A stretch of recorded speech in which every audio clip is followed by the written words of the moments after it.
I think you're also a victim of bad lawyer. I mean, I think that's type of analysis paralysis lawyering that kills people. And that's where I come Yeah. back to. And I've learned this over the years as a private, because as a corporate attorney, when you're working for huge companies, you're on a team of 1,000 lawyers, inside counsel, outside counsel, their counsel, and everything's a problem. Everything's a huge,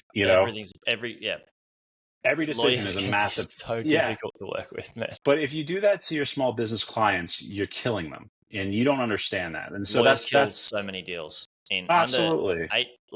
eight-figure and below deals. They get killed by lawyers so oftenly, and it's just And so that's why frustrating. I tell my clients, I'm not going to do that. I'm not going to kill your deal. I'm going to explain it to you. I might be harsh to you offline. I might say, Mm. hey, dude, this is crazy.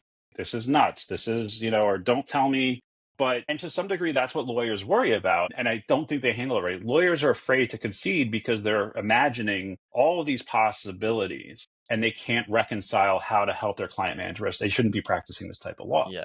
Right. I always say to my clients, I'm very good at telling you what's possible. I'm not very good at telling you it's probable because I don't have a crystal ball.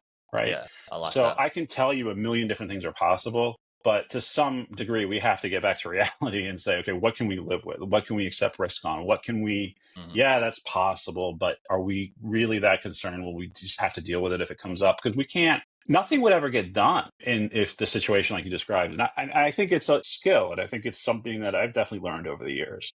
Yeah. To manage. But yeah, I mean, when I do for like partnership agreements, I have no problem being neutral on those. In fact, I prefer it that way for partnership agreement. You can't do it for M&A, but for partnership agreements, like we get two people coming to us and say, we want So to much start a easier. business. Yeah.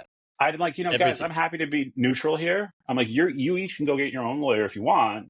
But if Yeah. you just tell me what you want, we'll make it, and we're not going to play favorites. We're just going to put together your partnership agreement and, we'll explain to you what everything means. They And typically can be a lot less at risk in a partnership agreement when something is starting out versus like yes, an acquisition anyway. exactly. And So it's let's be like, honest, like you just want a lawyer that's gonna be able to understand the risks and work out a way that you can minimize your risk but still meet the other side and come to an agreement, not just be too heavy exactly. and just keep charging an hourly rate and be too heavy and just be a dick about it. And it's just like, God, like No, you absolutely. don't, yeah.